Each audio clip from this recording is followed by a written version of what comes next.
मैं आलोक तिवारी आप लोगों का स्वागत करते हैं हमारे YouTube channel target with Alok Tiwari GS गुरु में। चलिए आज हम चर्चा करते हैं। आज जैसा कि आप लोगों को पता है कि आज वोट बोल रहे हैं और इसके बाद सरकार का गठन होगा। कौन सी पार्टी जीतेगी, कितना बहुमत पाएगी, कैसे बहुमत प्राप्त होता है, सरकार बनाने के लिए कितनी सीटों की आवश्यकता होती है, फिर उसके बाद सरकार का गठन कैसे होता है, मंत्रिमंडल कैसे बनता है, मंत्रिपरिषद क्या होता है, मिनिस्टर्स कैसे बनते हैं, इन सब चीजों पे हम चर्चा करेंगे। ठीक है ना। तो हम देखते हैं सरकार का गठन। सरकार का गठन, ठीक है। जैसा कि आप लोगों को ज्ञात है कि हमारी जो पार्लियामेंट है, संसद है, तो संसद के दो भाग हैं। संसद, ठीक है ना। संसद में दो सदन होते हैं। संसद में कितने सदन होते हैं? दो सदन होते हैं। और एक आपका होता है लोकसभा और एक होता है राज्यसभा, ठीक है ना। लोकसभा और राज्यसभा क्या होता है, जैसे आप लोगों को पता होगा कि राज्यसभा जो है वो उच्च सदन होता है और लोकसभा जो होता है वो निम्न सदन होता है, ठीक है ना। इसमें एग्जाम में क्वेश्चन पूछता है कि इसका विवरण किस अनुच्छेद में है, तो इसका विवरण जो है वो आर्टिकल 80 में है और इसका विवरण जो है वो आर्टिकल 81 में है। अनुच्छेद की बात की है, अनुच्छेद, तो ये अनुच्छेद 81 में है और ये अनुच्छेद 80 में है। आपको याद करने का तरीका है, जैसे आपको पता ही होगा कि ये उच्च सदन है, ये बड़ा है, तो दो भाई होते हैं, तो एक बड़ा भाई होता है, बड़ा भाई पहले आता है, छोटा भाई बाद में आता है। तो ये अनुच्छेद 80 में है, ये पहले आया। जैसे आप कंफ्यूज अगर हो जाए कि 80 में है कि 81 में है, तो ये 80 में पहले आया, इसीलिए ये बड़ा सदन है और ये छोटा सदन है, ये बाद में आया। ये उच्च सदन इसलिए कहा जाता है कि राज्यसभा कभी भंग नहीं होती है। जैसे कि आपने देखा होगा कि लोकसभा में अगर किसी पार्टी को बहुमत प्राप्त नहीं है, सरकार का गठन करना है और अगर मान लीजिएगा जो सीटों के लिए जो निश्चित बहुमत चाहिए होता है, अगर वो किसी पार्टी को प्राप्त नहीं हो पाता है, तो फिर ये लोकसभा भंग हो सकती है, लेकिन राज्यसभा जो होती है कभी भंग नहीं होती है। इसमें 1/3 सदस्यों का हर जो है 2 साल के बाद इसमें जो है परिवर्तन होता है और उनका जो है इलेक्शन कराया जाता है। इनका जो कार्यकाल होता है वो 6 वर्ष का होता है। इसका जो कार्यकाल होता है वो 6 वर्ष का होता है और इसका जो कार्यकाल होता है वो 5 वर्ष का होता है। इसका चुनाव जो होता है वो इकट्ठा कराया जाता है एक साथ। इसका जो चुनाव होता है वो 1/3 सदस्य होते हैं, 1/3 सदस्य होते हैं, प्रत्येक 2 साल के बाद आपके चेंज हो जाते हैं और इसका चुनाव कराया जाता है। इसका कार्यकाल 5 वर्ष का होता है, इसका कार्यकाल 6 वर्ष का होता है। तो जब 5 वर्ष कंप्लीट हो जाते हैं, तो 5 वर्ष कंप्लीट होने के बाद चुनाव कराए जाते हैं। तो भारत में चुनाव कराने की जो जिम्मेदारी होती है वो इलेक्शन कमीशन को दी गई है, अर्थात निर्वाचन आयोग। तो जैसा कि आप लोगों को पता होगा कि निर्वाचन आयोग का विवरण जो है अनुच्छेद 324 में है और निर्वाचन आयोग चुनाव होने से कुछ दिन पहले, जैसे आपने देखा होगा, सुना होगा कि आचार संहिता लगती है, तो उसके लिए आदर्श आचार संहिता लगाई जाती है। आदर्श आचार संहिता, आदर्श आचार संहिता में ही निर्वाचन आयोग ये बात तय कर देता है कि जो राजनीतिक दल हैं या जो चुनाव लड़ने वाले प्रत्याशी हैं उनको क्या करना है और क्या नहीं करना है। हमारे जो मानक हैं उन्हीं मानकों के अंतर्गत आपको चुनाव लड़ना है। जैसे कि किसी धर्म पे, किसी पार्टी पे, किसी ऐसी चीजों पे जिससे किसी को ठेस पहुंचे, उन चीजों पर चर्चा बगैर किए हुए और जो हमारे मानक हैं, कितना पैसा खर्च करना है, कितना पैसा नहीं खर्च करना है, कितनी भीड़ जुटानी है, क्या करना है, सारे मानक जो है निर्वाचन आयोग के द्वारा तय कर दिए जाते हैं अब जो मानक निर्वाचन आयोग के द्वारा तय किए जाते हैं उसी को बोल देते हैं आदर्श आचार संहिता, और इसका अगर कोई पार्टी उल्लंघन करती है तो उसके लिए उसको दंड दिया जाता है, ठीक है ना। तो लोकसभा में आपको पता होगा कि वर्तमान में जो सीटें हैं वो है 543। कितनी सीटें हैं? 543। पहले 543+2 हुआ करती थी और ये होती थी एंग्लो इंडियन, लेकिन अभी कुछ दिन पहले जो है संविधान में संशोधन हुआ था और उसके अंतर्गत जो अपना एंग्लो इंडियन जो सीटें हैं उनको इनका काउंट नहीं किया गया है और वर्तमान में 543 सीटों को ही रखा गया है। राज्यसभा में जो सीटें हैं वो है वर्तमान में 233 और प्लस 12। ये 12 सीटें जो होती है वो राष्ट्रपति द्वारा जो है मनोनीत की जाती है और इन 233 सीटों पर चुनाव होता है, ठीक है। तो राज्यसभा का जो चुनाव होता है वो अप्रत्यक्ष रूप से होता है और आपके जो राज्य होते हैं, राज्य में एमएलए होते हैं, जैसे आपने देखा होगा विधानसभा के चुनाव होते हैं और विधानसभा सदस्यों के द्वारा राज्यसभा के सदस्यों का निर्वाचन किया जाता है। लोकसभा सदस्य होता है, इनका जो चुनाव होता है वो प्रत्यक्ष रूप से होता है और आम जनता के द्वारा इनका चुनाव किया जाता है। जैसे कि 2024 में भी देखा, वर्तमान में जो है लोकसभा के इलेक्शन कराए गए थे, तो लोकसभा के इलेक्शन कराए गए थे तो यहाँ पर जो वोट दिया गया था वो आम जनता के द्वारा दिया गया था और आज वोट खुल रहे हैं और निर्वाचन आयोग ने इलेक्शन कंप्लीट कराया है और आम जनता ने इन लोगों को वोट दिया है। अब देखते हैं अगर ये जीत के आते हैं तो कितने प्रत्याशी जीते और जीतने के बाद किस प्रकार से सरकार का गठन होता है, अब हम चर्चा इस बात पे करते हैं। तो हमारी सरकार में, संसद में जो सदन होते हैं वो 2 सदन होते हैं, एक लोकसभा और एक राज्यसभा। राज्यसभा को उच्च सदन कहते हैं और इसको निम्न सदन कहते हैं। ये कभी भंग नहीं होता है और ये भंग हो सकती है अगर किसी के पास बहुमत प्राप्त नहीं है तो। इसका कार्यकाल 6 वर्ष का होता है, इसका कार्यकाल 5 वर्ष का होता है। इसका जो विवरण है वो अनुच्छेद 80 में है और इसका विवरण जो है वो अनुच्छेद 81 में है।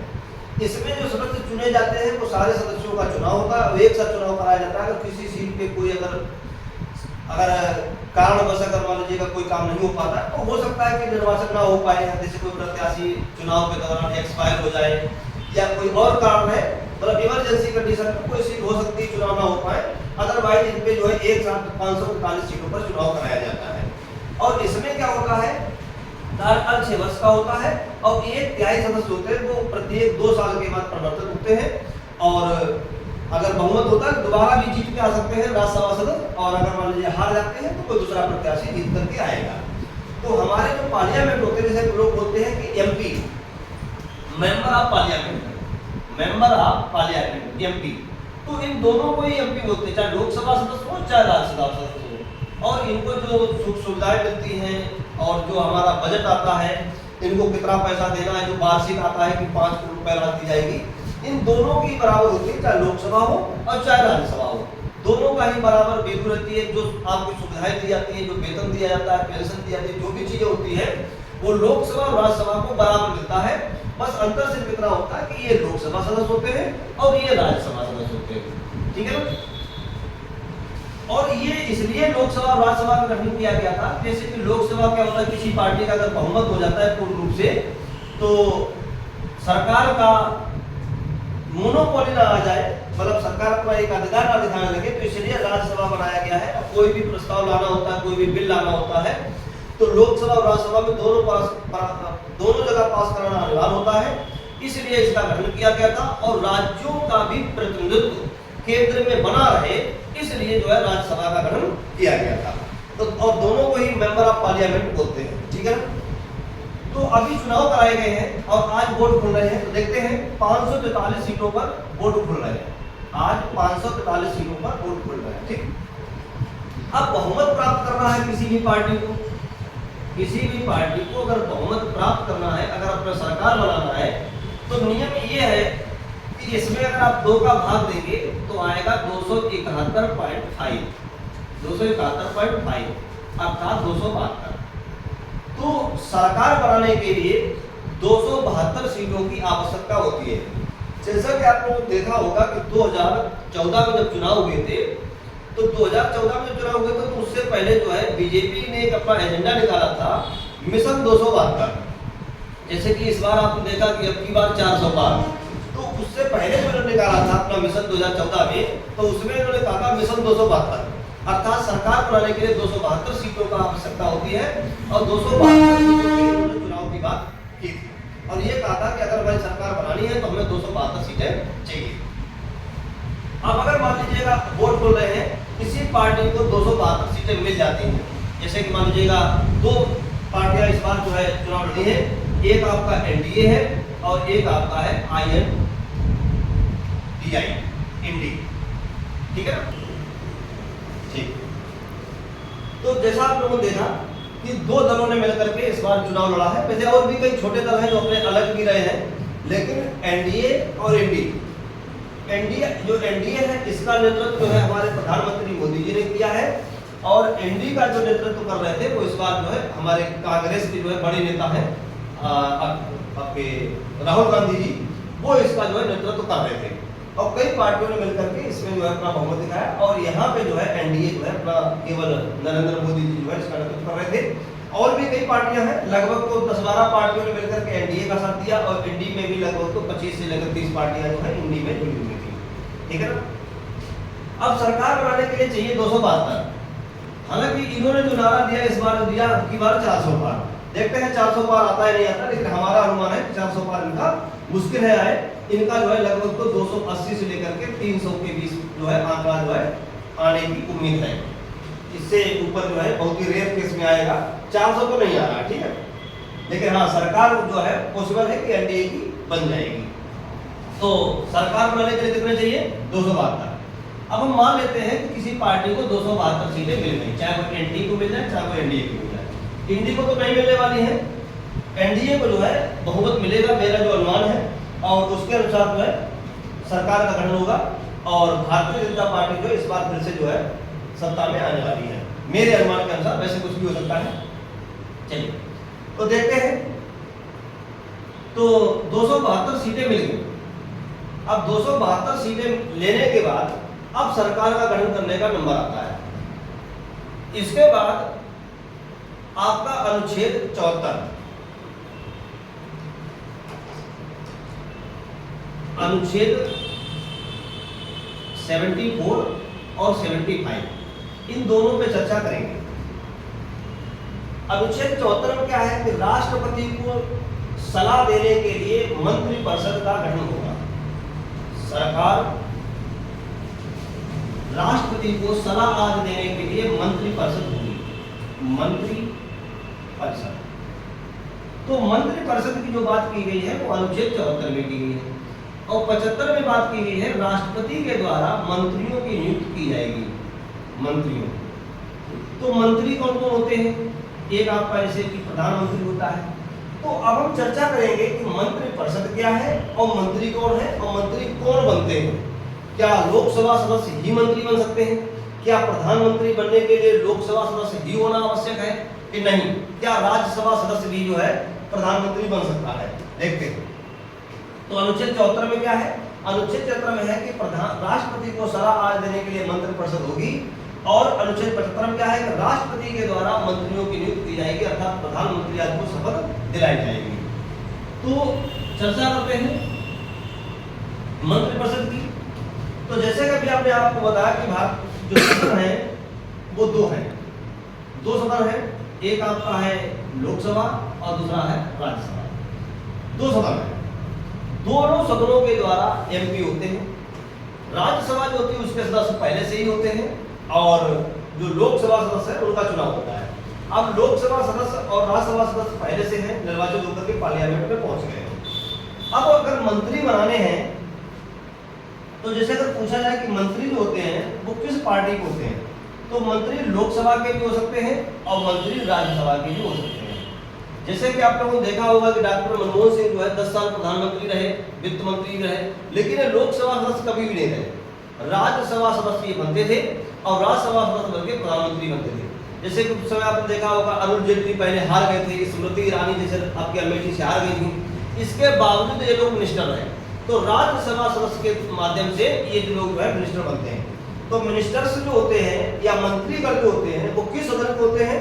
तो लोकसभा के भी हो सकते हैं और राज्यसभा के भी हो सकते हैं। अगर कोई सदस्य लोकसभा का सदस्य नहीं है राज्यसभा का सदस्य है तो भी वो मंत्री बन सकता है। एक बात समझ लीजिएगा।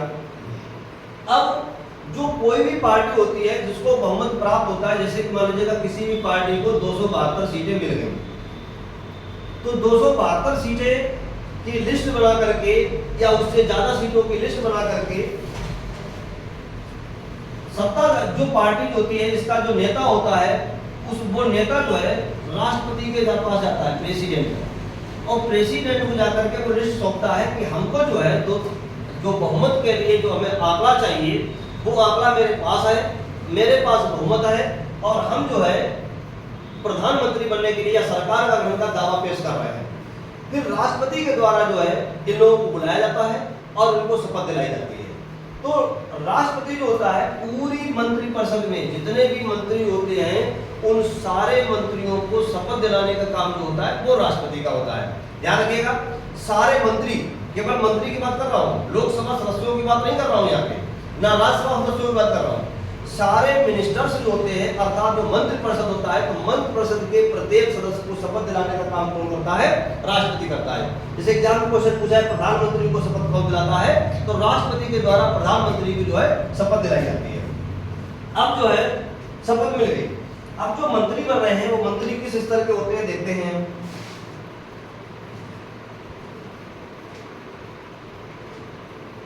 मिनिस्टर्स,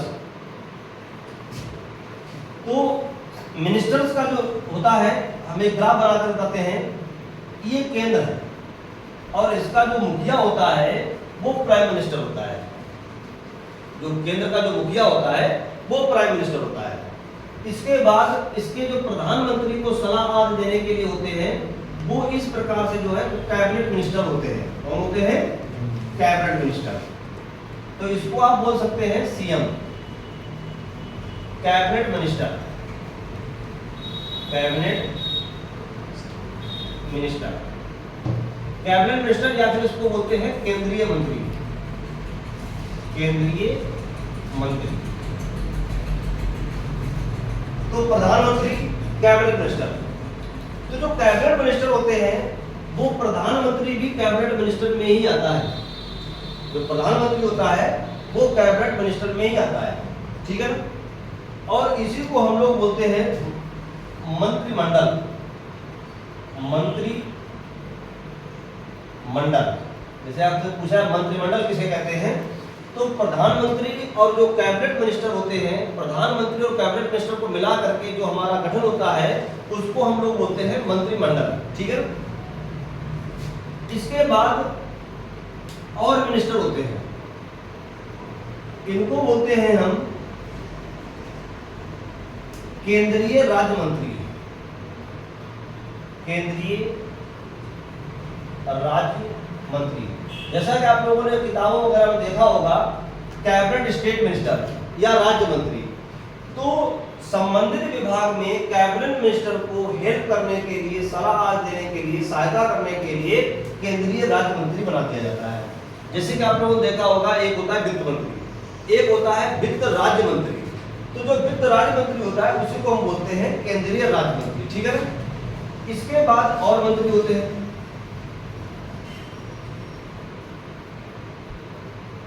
ठीक है ना। ये इस प्रकार से अन्य मंत्री और भी होते हैं और इनको हम बोलते हैं स्वतंत्र प्रभार मंत्री, स्वतंत्र प्रभार मंत्री, कैबिनेट इंडिपेंडेंट मिनिस्टर। ये जो होते हैं इंडिपेंडेंट जो मिनिस्टर होते हैं, स्वतंत्र प्रभार मंत्री होते हैं और संबंधित समितियां वगैरह बनाई जाती हैं। जैसे कि आपके लोक लेखा समिति है, पराक्रम समिति है, या कोई किसी पार्टी ने अगर मान लीजिएगा जवाब मांगा, विपक्ष ने कोई जवाब मांगा, तो इनके सारे जवाब देने आदि का काम जो करते हैं वो स्वतंत्र प्रभार मंत्री करते हैं। और इनको जो है सरकार को कहीं पर भी आवश्यकता होती है, सरकार को आवश्यकता होती है ये काम है करवाना है, किससे करवाएं, तो स्वतंत्र प्रभार मंत्रियों को ये काम सौंप दिया जाता है और वो ये लोग जो है मदद करते हैं। और इन सब चीजों का जो आपके केंद्रीय मंत्री होते हैं उनको जो है सहायता करने के लिए स्वतंत्र प्रभार मंत्री वगैरह ये काम करते हैं, या इनको कहीं पर भी आवश्यकता होती है तो वो काम इनको दे दिया जाता है। तो इस प्रकार से जैसे कि हमारा आपने देखा होगा जो डायग्राम है उसमें आपने देखा कि मंत्री जो है वो 3 प्रकार के होते हैं। मंत्री जो है कितने प्रकार के हैं? 3 प्रकार के। एक आपका हो गया केंद्रीय मंत्री, एक हो गया केंद्रीय राज्य मंत्री और एक हो गया स्वतंत्र प्रभार मंत्री। तो जैसे अगर आपको एग्जाम में क्वेश्चन पूछा जाए कि मिनिस्टर्स कितने प्रकार के होते हैं, मंत्री कितने प्रकार के होते हैं, तो मंत्री 3 प्रकार के होते हैं, केंद्रीय मंत्री, केंद्रीय राज्य मंत्री और स्वतंत्र प्रभार मंत्री। ध्यान रखिएगा, प्रधानमंत्री और केंद्रीय मंत्री इनको मिला करके बनता है मंत्रिमंडल। और ये 3 है ना, ये 3 केंद्रीय मंत्री, केंद्रीय राज्य मंत्री, स्वतंत्र प्रभार मंत्री, इन तीनों को मिला दिया जाता है तो बन जाता है मंत्रिपरिषद। मंत्री परिषद, ध्यान रखिएगा, मंत्रिपरिषद। तो जो मंत्रिपरिषद क्या होती है, जैसा पूछ जाए है कि मंत्रिपरिषद क्या है, तो मंत्रिपरिषद जो होता है वो आपके मंत्रिमंडल और केंद्रीय राज्य मंत्री और स्वतंत्र प्रभार मंत्री को मिला देते हैं तो मंत्रिपरिषद बनता है। तो ध्यान रखिएगा, मंत्रिपरिषद के अंतर्गत जो है आपका मंत्रिमंडल आता है। इसके अलावा जो होते हैं वो अन्य सदस्य होते हैं, अन्य सदस्य, अन्य सदस्य, ठीक है ना। ये जो है पार्लियामेंट में जाते हैं और इन सभी लोगों का काम होता है विधि को बनाना। जैसे आपको पार्लियामेंट होती है तो पार्लियामेंट में काम क्या होता है, कानून बनाए जाते हैं, कोई विधि बनाई जाती है। तो अन्य सदस्य होते हैं जैसे जो सांसद वगैरह होते हैं, ये सब लोग जो है आपको कोई विधि बनाना है, कोई नियम पालन करना है तो उसमें ये सब लोग भाग लेते हैं। तो कुल मिलाकर आप ध्यान रखिएगा, संसद सदस्य होते हैं। संसद सदस्य जो होते हैं वो आपके लोकसभा के भी हो सकते हैं और राज्यसभा के भी हो सकते हैं। लोकसभा और राज्यसभा में से कोई भी जो है, ध्यान रखिएगा, कोई भी मंत्री, चाहे केंद्रीय राज्य मंत्री हो, चाहे स्वतंत्र प्रभार मंत्री हो, चाहे कैबिनेट मंत्री हो, कोई भी मिनिस्टर राज्यसभा का सदस्य भी बन सकता है और लोकसभा का सदस्य भी बन सकता है।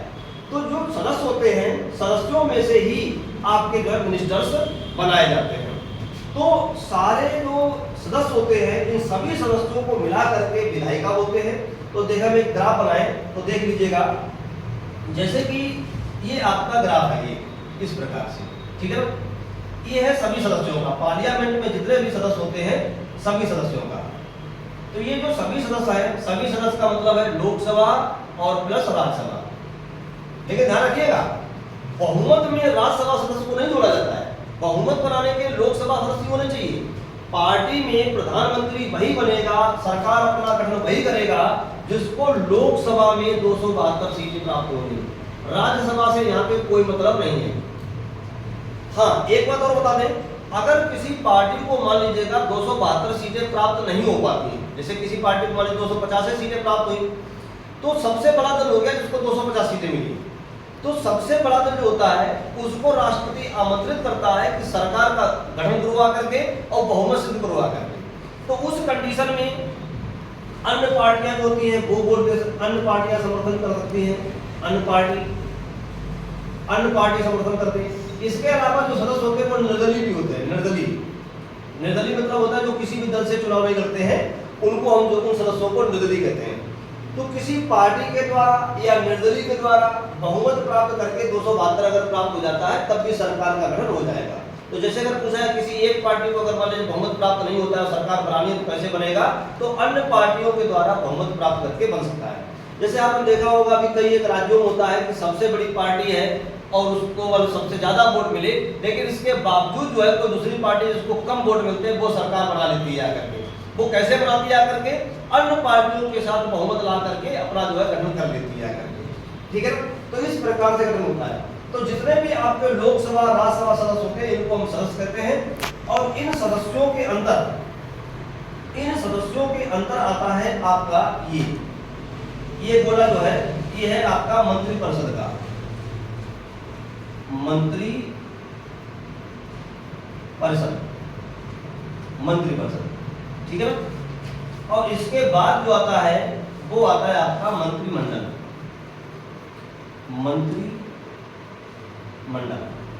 ठीक है ना। तो सारे जो सदस्य होते हैं उन सदस्यों के अंदर आता है मंत्रिपरिषद और मंत्रिपरिषद के अंदर आता है मंत्रिमंडल, ठीक है ना।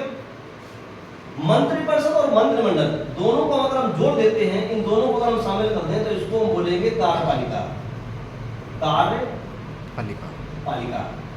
जैसे अगर आपसे पूछा जाए कार्यपालिका किसे कहते हैं, तो जो मिनिस्टर्स होते हैं, एक बात ध्यान रखिएगा, जो मिनिस्टर्स होते हैं उन सारे मिनिस्टर्स को हम कार्यपालिका में शामिल करते हैं, चाहे वो आपके केंद्रीय मंत्री हो, चाहे केंद्रीय राज्य मंत्री हो, चाहे स्वतंत्र प्रभार मंत्री हो। इन लोगों को मिला करके हम लोग बोलते हैं कार्यपालिका, ठीक है ना। और जो सदस्य होते हैं इनको हम लोग बोलते हैं विधायिका। इनको क्या बोलते हैं? विधायिका, ठीक है ना। तो ये होगा विधायिका। तो अगर हम देखेंगे इसके अंतर्गत तो ये रही आपकी विधायिका, ठीक है ना। अगर अलग से अगर बना दे ग्राफ में तो इस प्रकार से आप देख सकते हैं, ये विधायिका, ये कार्यपालिका,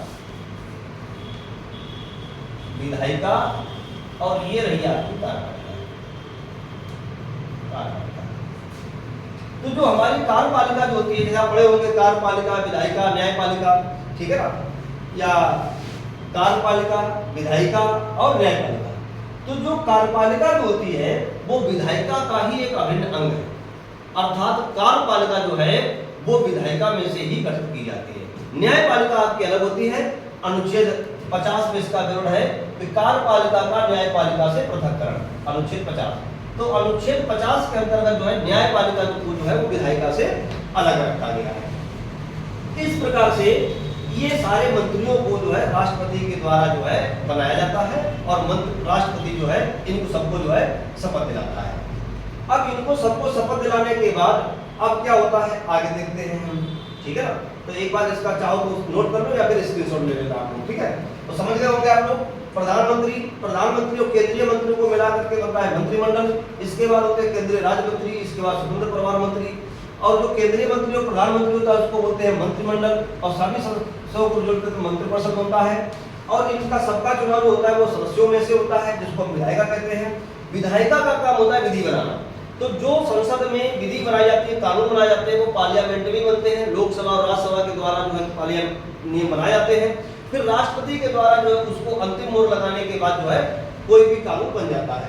जैसे कि आपने देखा होगा एक बिल होता है, एक एक्ट होता है।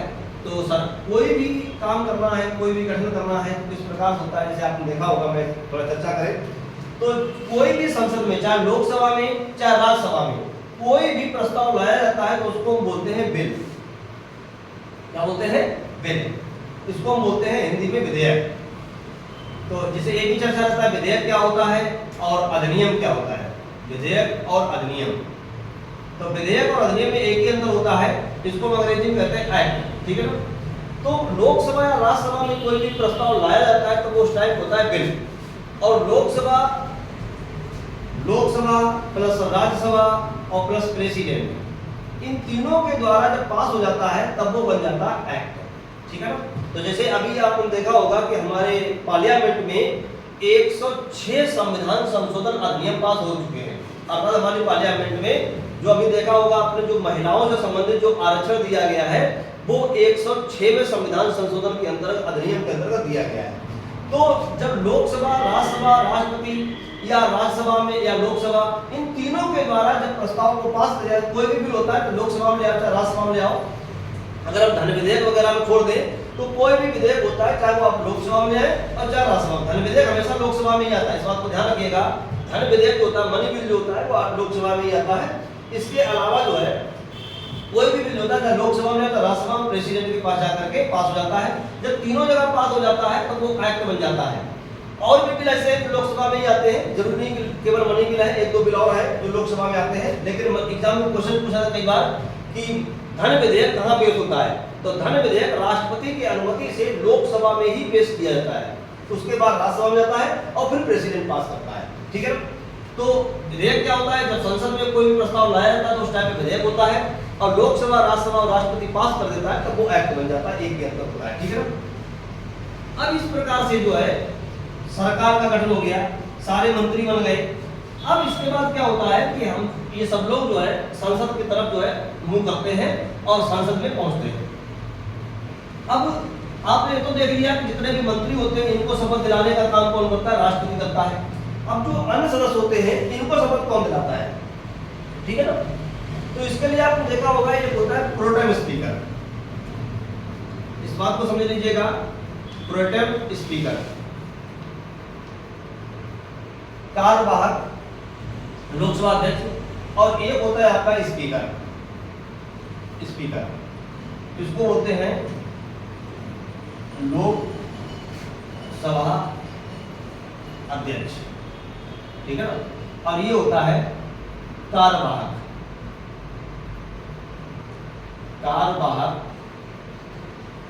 लोकसभा अध्यक्ष, कार्यवाहक लोकसभा अध्यक्ष। सर रुक जाइए, स्टार्ट। हमारी पार्लियामेंट में जो है, जब लोकसभा सदस्य बन के जब पहुंच जाते हैं, मंत्रिमंडल का गठन हो गया, मंत्रिपरिषद का गठन हो गया, राष्ट्रपति के द्वारा शपथ दिला दी गई है, उसके बाद जो होता है, दो होते हैं स्पीकर, आपने सुना होगा, प्रोटेम स्पीकर और स्पीकर। तो जो कार्यवाहक लोकसभा अध्यक्ष जो होता है, इसका चुनाव कराया जाता है। और होता क्या है, जो सरकार बहुमत के साथ आई होती है सत्ता में, उसका जो सबसे सीनियर नेता होता है, नियम के अनुसार मैं बता रहा हूं, वैसे किसी को भी बनाया जा सकता है, जिसको चाहे उसको सरकार बना दे, लेकिन जिसके पास ज्यादा एक्सपीरियंस होता है, अनुभव होता है, जो ज्यादा बार लोकसभा का सदस्य बना होता है, उसको जो है सत्ताधारी सरकार जो है लोकसभा का प्रोटेम स्पीकर के रूप में आगे बढ़ाती है। ये दोनों ही, चाहे वो आपका प्रोटेम स्पीकर हो, चाहे लोकसभा स्पीकर हो, ये पक्ष का होता है या विपक्ष का होता है, तो ये किसी का भी हो सकता है, ये पक्ष का भी हो सकता है और ये विपक्ष का भी हो सकता है, दोनों ही पक्ष या विपक्ष किसी के भी हो सकते हैं, लेकिन अमूमन पक्ष के ही होते हैं, क्योंकि जिनके पास 272 बहुमत है वही आपका बनेगा स्पीकर और प्रोटेम स्पीकर, और जिसके पास 272 सीटें होती हैं वही सत्ताधारी पार्टी होती है। तो अमूमन जो होता है लोकसभा अध्यक्ष और उपाध्यक्ष जो होता है, अध्यक्ष और कार्यवाहक लोकसभा अध्यक्ष, ये हमेशा जो होते हैं अमूमन पक्ष का ही होता है। जैसे अगर एग्जाम में पूछा जाए कि पक्ष का होता है कि विपक्ष का होता है, तो ये पक्ष का भी हो सकता है, विपक्ष का भी हो सकता है, लेकिन असलियत में क्या होता है, तो असलियत में हमेशा पक्ष का ही होता है। लेकिन अगर उपाध्यक्ष की बात करें, उपाध्यक्ष, तो उपाध्यक्ष जो होता है वो हमेशा विपक्ष का होता है। ध्यान रखिएगा इस बात को, कि लोकसभा का जो उपाध्यक्ष होता है वो हमेशा विपक्ष का ही होता है, पक्ष का नहीं होता है, हमेशा विपक्ष का। लेकिन ये जो होते हैं ये पक्ष का भी हो सकता है, विपक्ष का भी हो सकता है, अमूमन जो है पक्ष का ही होता है। इतनी बात आपके समझ में आ गई होगी। तो प्रोटेम स्पीकर जो बनाया जाता है, प्रोटेम स्पीकर के द्वारा जो लोकसभा के सदस्य जो चुन के आए हैं, लोकसभा सदस्य, उनको जो है शपथ दिलाता है। तो जैसे अगर पूछा जाए कि जो मंत्रिपरिषद के अलावा जो अन्य सदस्य होते हैं लोकसभा के, उनको शपथ कौन दिलाता है, तो उनको शपथ दिलाता है प्रोटेम स्पीकर। अब अगर जैसे क्वेश्चन पूछा जाए कि लोकसभा अध्यक्ष को शपथ कौन दिलाता है, तो लोकसभा अध्यक्ष को कोई शपथ नहीं दिलाता है। और जैसे अगर ऑप्शन में आ जाए कौन दिलाता है, तो आप कह दीजिएगा प्रोटेम स्पीकर। प्रोटेम स्पीकर के द्वारा जो है इनको सबको सदस्य होता है, लोकसभा अध्यक्ष हो, क्योंकि अध्यक्ष कैसे बनता है आगे चर्चा करते हैं। तो प्रोटेम स्पीकर के द्वारा जो लोकसभा के सदस्य होते हैं, अन्य सदस्य मंत्रिपरिषद के अलावा, इनको सबको जो है शपथ दिलाने का काम प्रोटेम स्पीकर करता है। शपथ दिला दिया, अब ये सारे सदस्य लोकसभा के सदस्य हो गए। फिर इसके बाद जो होता है लोकसभा अध्यक्ष का चुनाव होता है। लोकसभा अध्यक्ष का जो चुनाव करवाता है वो लोकसभा का कार्यवाहक जो अध्यक्ष होता है वो करवाता है। ध्यान रखिएगा, जैसे पूछा जाए लोकसभा अध्यक्ष का चुनाव कौन करवाता है, तो लोकसभा अध्यक्ष का चुनाव जो प्रोटेम स्पीकर होता है वो करवाता है। और इसका जो चुनाव होता है वो हाथ उठा करके होता है। जैसे कि पूछा जाए इसका चुनाव कैसे होता है, तो उसका चुनाव होता है हाथ उठा करके। प्रोटेम स्पीकर बैठा होता है गद्दी पे, पूछता है कौन कौन प्रत्याशी है, तो पक्ष और विपक्ष के लोकसभा अध्यक्ष के प्रत्याशी होते हैं। अमूमन लोग खड़े नहीं होते हैं, और अगर कोई खड़ा होता भी है तो ये पूछा जाता है कि हाथ उठा करके कितने लोग कह रहे हैं, बताइएगा अध्यक्ष के साथ है। तो जो पक्ष के साथ अर्थात जिसकी सरकार होती है उसी का अध्यक्ष बन जाता है। 272 जिधर हो गए वही लोकसभा अध्यक्ष हो जाएगा। तो जैसे पूछा है लोकसभा अध्यक्ष का चुनाव कौन करवाता है, तो प्रोटेम स्पीकर करवाता है। शपथ कौन दिलाता है, कोई नहीं दिलाता है। लोकसभा अध्यक्ष को शपथ कोई नहीं दिलाता है। लोकसभा जो अन्य सदस्य होते हैं इनको सबको शपथ दिलाने का काम करता है प्रोटेम स्पीकर। प्रधानमंत्री को शपथ कौन दिलाता है, राष्ट्रपति। मंत्रिपरिषद के जितने भी सदस्य होते हैं सबको शपथ दिलाता है राष्ट्रपति। अन्य जो सदस्य होते हैं लोकसभा के उनको सबको शपथ कौन दिलाता है, प्रोटेम स्पीकर। तो इस प्रकार से आपका अध्यक्ष और कार्यवाहक अध्यक्ष बनता है। तो अभी देखना आप जो है ये आपकी जो 18वीं लोकसभा के जो इलेक्शन हुए हैं, इसके बाद जो सरकार बनेगी तो इसका पहले बनेगा प्रोटेम स्पीकर। अब आपके समझ में आएगा, हमने आप लोगों को समझा दिया है कि मंत्रिमंडल कैसे बनता है, मंत्रिपरिषद कैसे बनता है, प्रोटेम स्पीकर कैसे बनता है। तो देख लेना अभी आप कि जब सरकार का गठन होगा तो सबसे पहले एक प्रोटेम स्पीकर बनाया जाएगा। प्रोटेम स्पीकर सब लोगों को शपथ दिलाएगा, फिर वो लोकसभा अध्यक्ष का चुनाव करवाएगा, फिर लोकसभा अध्यक्ष जो है सरकार का गठन करके और ये जाकर के जो है पार्लियामेंट का संचालन करना स्टार्ट करेगा। तो इस प्रकार से लोकसभा अध्यक्ष और उपाध्यक्ष आपका हो जाता है। सेम है जितना भी हमने आपको केंद्र की कार्यपालिका के बारे में पढ़ाया, संसद के बारे में बताया, सेम एज इसी प्रकार से राज्यों का होता है। ध्यान रखिएगा, सेम एज इसी प्रकार से राज्यों में होता है, याद करने की जरूरत नहीं है, सेम है। वर्तमान में भारत में 7 राज्य है जहां पर विधान परिषद है। जैसे यहाँ पे लोकसभा और राज्यसभा होती है, वैसे ही राज्यों में क्या होता है, विधानसभा होती है, विधानसभा और विधान परिषद। विधान परिषद एक बात समझ लीजिएगा अभी से, विधान परिषद जो होती है वो हर राज्यों में नहीं है, सारे राज्यों में विधान परिषद नहीं। वर्तमान में भारत में 6 राज्य ऐसे हैं जहां पर विधान परिषद है। पहले 7 राज्य थे, अब वर्तमान में 6 राज्य हैं। जैसे कि मैं आपको बता दे रहा हूं, एक शॉर्ट ट्रिक है इसकी, जेके मंदिर में तंबू गाड़ दो। जेके मंदिर में तंबू गाड़ दो। जेके मंदिर आपके कानपुर में है, ठीक है ना। तो यहाँ पे था जैसे जम्मू कश्मीर, ता से कर्नाटक, आप लोग नोट कर लेना, जैसे जम्मू कश्मीर, कैसे कर्नाटक, टी से तेलंगाना, ए से आंध्र प्रदेश, एम से महाराष्ट्र, बी से बिहार और यू से यूपी। इन्हीं राज्यों में विधान परिषद हुआ करती थी। जब जम्मू कश्मीर पुनर्गठन नियम लाया गया 2019 में, तो जम्मू कश्मीर से विधान परिषद को हटा दिया गया। तो वर्तमान में जम्मू कश्मीर में विधान परिषद नहीं है, तो 6 राज्यों में विधान परिषद है। कहाँ है, कर्नाटक, तमिलनाडु, तेलंगाना, तीसरे ध्यान रखना, तेलंगाना है, तेलंगाना, आंध्र प्रदेश, महाराष्ट्र, बिहार और यूपी, 6 राज्यों में वर्तमान में विधान परिषद है। तो बिल्कुल इसी प्रकार से विधानसभा, विधान परिषद, ये उच्च सदन होता है, ये निम्न सदन होता है, ये 6 साल का होता है, ये 5 साल का होता है, ये भंग नहीं होता है, ये भंग हो सकती है। इस प्रकार से सेम कंडीशन है। लेकिन जिन राज्यों में विधान परिषद नहीं है, उन राज्यों में केवल विधानसभा होती है, विधानसभा के सदस्य ही मंत्री बनते हैं। तो जैसे अगर पूछा जाए कि मंत्री अगर बनता है तो कौन बन जाएगा, तो विधान परिषद का सदस्य भी मंत्री बन सकता है और विधानसभा का सदस्य भी मंत्री बन सकता है। लेकिन जिन राज्यों में विधान परिषद है ही नहीं, तो वहां पर विधानसभा सदस्य ही मंत्री बनते हैं। अब अगर आपसे पूछा जाए कि मंत्री कितने मंत्री हो सकते हैं, तो नियम ये है आपका कि 15% से अधिक मंत्री नहीं बन सकते। जैसे अगर पूछा जाए कितने परसेंट, तो कितने लोग मंत्री बन सकते हैं, तो पूरी संसद का पूरे जितने भी मेंबर हैं उनका 15% से अधिक मंत्री नहीं हो सकते। और ये 15% किसका, ये 15% लोकसभा का। 15% किसका, लोकसभा, राज्यसभा सदस्य नहीं, केवल लोकसभा सदस्य के 15% ही मिनिस्टर बन सकते हैं। तो जैसे अगर बात करें 545 सीटें हैं इस समय, 545 का निकालिए 15%, तो 100 नाम लगा दीजिएगा।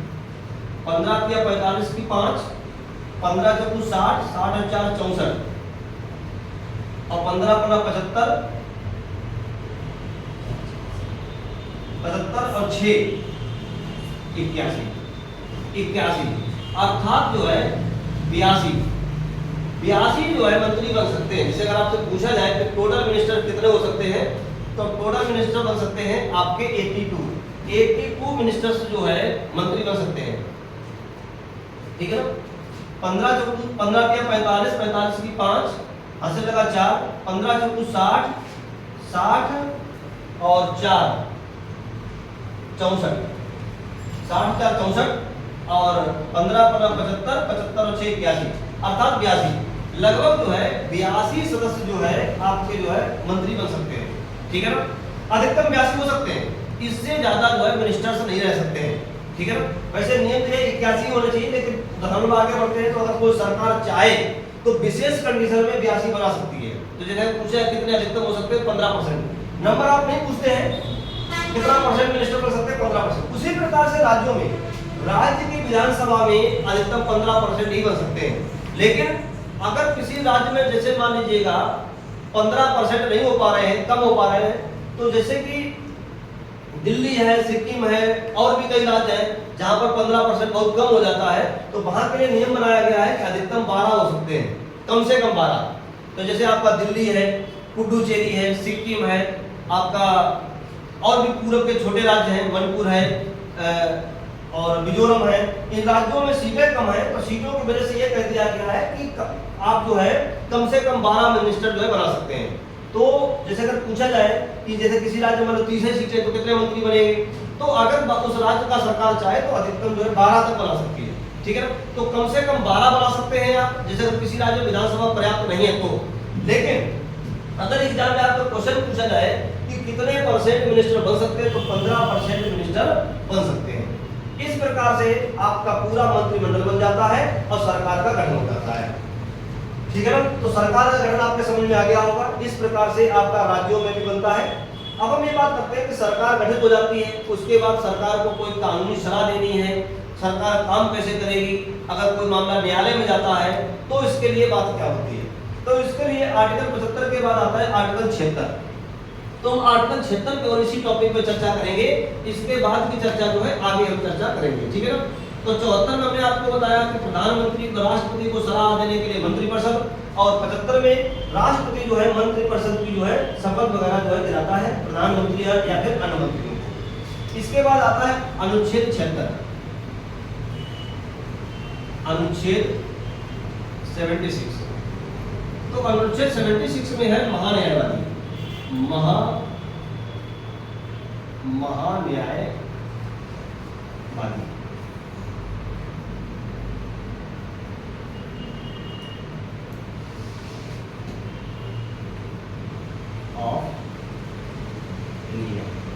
Attorney general of India.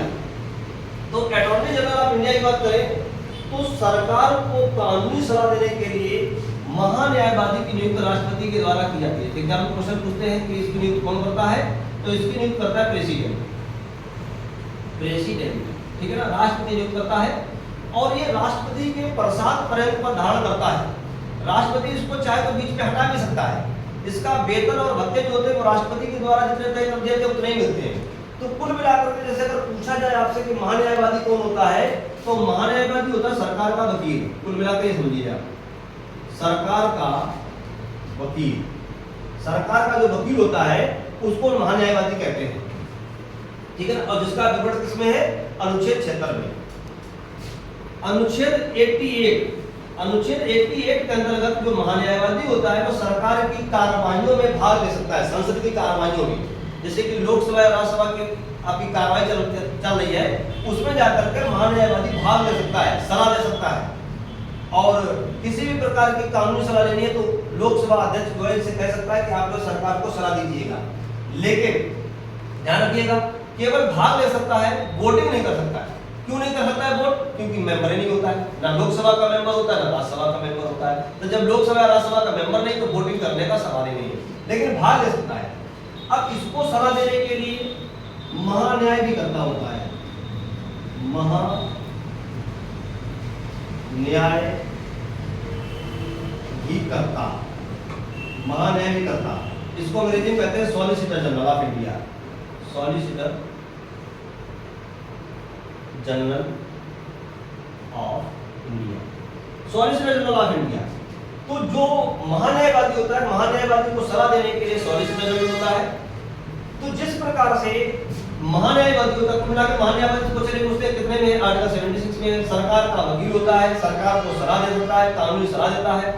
Private किसी को सलाह नहीं दे सकता है, सरकार के किसी विरोध में सलाह नहीं दे सकता है। अगर निजी प्रैक्टिस करना चाहे तो निजी प्रैक्टिस कर सकता है, लेकिन ऐसा कोई भी केस या मुकदमा नहीं लड़ेगा जो सरकार के खिलाफ में होगा।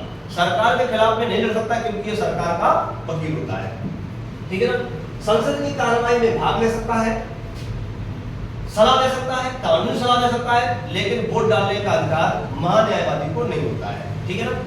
इसी प्रकार से राज्यों में अगर हम बात करें तो अनुच्छेद 165, अनुच्छेद 165 के अंतर्गत राज्यों में बात करेंगे तो अनुच्छेद 165 के अंतर्गत होता है महाधिवक्ता। महाधिवक्ता, महाधिवक्ता जो होता है इसको अंग्रेजी में कहते हैं एडवोकेट जनरल, एडवोकेट जनरल। ये राज्यों में होता है, सेम कंडीशन है। इसको नियुक्त कौन करता है, राष्ट्रपति। शपथ कौन दिलाता है, राष्ट्रपति। राज्यों को सलाह देता है, सरकार के खिलाफ में मुकदमा नहीं लड़ सकता, निजी प्रैक्टिस कर सकता है, ठीक है। रिपोर्ट कर सकता है, विधानसभा में जाकर के भाग ले सकता है, वोट नहीं दे सकता है, महाधिवक्ता, ठीक है ना। तो अनुच्छेद अगर हम बात करें कि हमने चर्चा कर ली आपकी 74, 75, और 76। 75 में क्या है? मंत्रिपरिषद। 75 में क्या है? राष्ट्रपति के द्वारा जो अन्य मंत्रियों को नियुक्ति दिलाई जाएगी राष्ट्रपति के द्वारा। इसमें कौन है? महान्यायवादी। उसी प्रकार से अनुच्छेद आप 89 जोड़ दीजिएगा इनमें सब में। अगर आप 89 जोड़ेंगे 74 में, 74 प्लस 89, 74 प्लस 89 तो ये हो जाएंगे 163। तो 163 में राज्यों की विधान परिषद, जैसे यहाँ पे मंत्रिपरिषद, राज्यों की मंत्रिपरिषद, यहाँ पे फिर 89 जोड़ो तो हो जाएंगे 164। मुख्यमंत्री तथा अन्य मंत्रियों की नियुक्ति राज्यपाल के द्वारा कराई जाएगी। फिर जोड़ दीजिएगा 89, हो जाएगा 165। यहाँ पे कौन है? महान्यायवादी। महान्यायवादी की नियुक्ति राष्ट्रपति के द्वारा की जाती है, राष्ट्रपति के प्रसाद पर्यंत पद धारण करता है। उसी प्रकार से राज्यों में होता है महाधिवक्ता, सरकारी वकील होता है। अनुच्छेद 165 राज्यपाल के द्वारा नियुक्त की जाती है, राज्यपाल के प्रसाद पर्यंत पद धारण करता है। इसका कार्यकाल कितने वर्ष का होता है? चाहे महान्यायवादी हो चाहे महाधिवक्ता हो, इनका किसी का भी कार्यकाल जो होता है वो फिक्स नहीं होता है। कार्यकाल तय नहीं होता है, तय नहीं। क्यों तय नहीं है? कि अमूमन होता क्या है कि सरकार के गठन के साथ ही इनकी नियुक्ति होती है और सरकार के बर्खास्त होते ही या सरकार समाप्त होते ही इनका पद भी क्या हो जाता है? समाप्त हो जाता है। अगर बीच में किसी प्रकार से अगर सरकार समाप्त हो गई तो इनका पद भी समाप्त हो गया, नई सरकार गठित होगी तो नया महान्यायवादी होगा, नया महाधिवक्ता होगा। इस प्रकार से हमने आपको पूरा केंद्र का मंत्रिपरिषद और मंत्रिमंडल बता दिया, ठीक है ना। उसी प्रकार से राज्य में मंत्रिमंडल, मंत्रिपरिषद होता है, इनका सरकारी वकील होता है, इनका काम होता है। अब जब सरकार का गठन हो जाता है उसके बाद सरकार जो है अपना बजट वगैरह लाती है और देश का संचालन करती है। जब बजट आता है तो बजट पे निगरानी करने के लिए कैग बनाया गया है। कैग, हालांकि कैग की चर्चा बाद में करेंगे, एक नया टॉपिक बनाएंगे CAG, controller and auditor general of India. Article 148, article 148 में कैग का विवरण है और इसका काम होता है सरकार के द्वारा जो भी खर्चे किए जाते हैं, सरकार के द्वारा जो बजट लाया जाता है उसके जितने भी खर्चे होते हैं उस पर निगरानी करना कैग का काम होता है।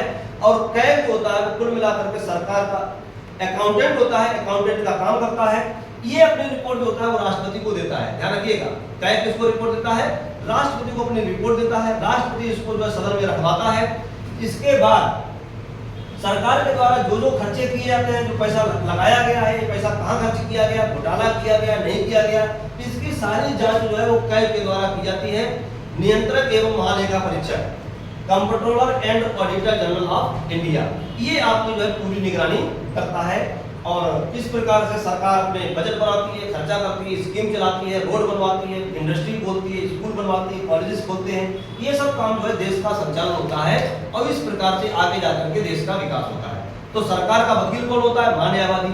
सरकार का लेखा परीक्षक कौन होता है? कैग। एक आपने समिति सुनी होगी जिसको बोलते हैं लोक लेखा समिति। लोक लेखा समिति, तो लोक लेखा समिति जो होती है, जो भी सरकार के द्वारा पैसा खर्च किए जाते हैं, इसमें भारत की सबसे पुरानी और सबसे बड़ी जो समिति होती है वो आपकी लोक लेखा समिति होती है।